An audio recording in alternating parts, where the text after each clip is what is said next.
Ayah, seseorang yang hidup belum tentu mendapat husnul khatimah.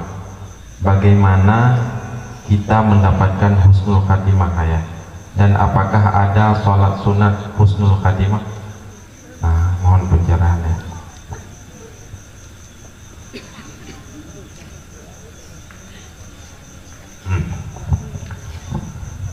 Husnul khatimah pertama ada dua. Nah husnul khatimah sughra, nah husnul khatimah kubra. Su'ul khatimah lagi nanti. Nah su'ul khatimah sughra lawanji. Nah su'ul khatimah kubra. Su'ul khatimah yang kecil, mati dalam iman tetapi hanya sempat mengucap la ilaha illallah sebagai ucapan terakhir di dalam hidup.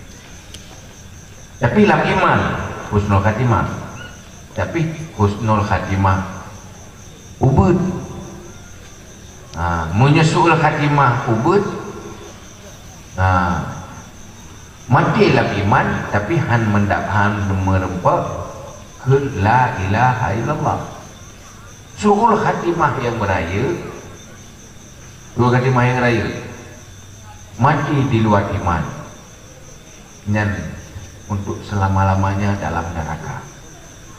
Nyuka para awliya Allah watagi ingat dengan dikli bagi menyolap ilmi Allah lu getuli mati dalam hana iman. Itu dikli gemuk kita pengen. Bahkan penyebab suul khatimah. Penyebab suul khatimah adalah cinta dunia, hubbud dunia. Nya resiko suul khatimah. Udip katanya orientasi ikat akhirat. Dunia madu-madu oleh ingin kesenangan dunia, ingin membuat dunia lebih sempurna. Pokoknya yang hana manfaat akhirat kena orientasi. Bagi bancara udip dalam dunia nyoba senang, bagi bancara udip dalam dunia nyoba nikmat, macam target-target yang nak oleh dunia saja tua ke dewa akhirat. Kan dunia adanya untuk akhirat, tapi dunia untuk dunia. Lalu kan dunia oleh yang penyebab suul khatimah. Maka karena matinya tiba-tiba. Munyo hana betul-betul kita persiapkan diri, anda demi tunggu la ilaha illallah. Belum godaan lepas jai. Dengan lalu teruk mati. Harus dah ke la ilaha illallah. Malah teruk godaan macam godaan. Tergoda tu karena anda dah persiap diri. Munyo urun ingat akhirat selalu bersiap dulu untuk mati. Nyanyinya nepegah di Nabi. Tahu yang paling cerdas ya Rasulullah?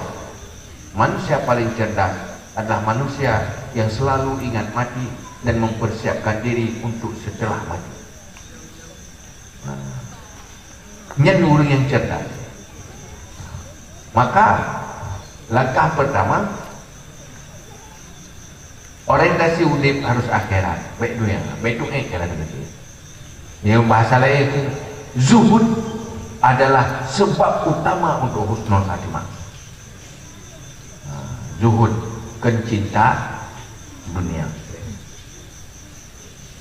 Yang kedua, nah doa-doa roh, kita berdoa.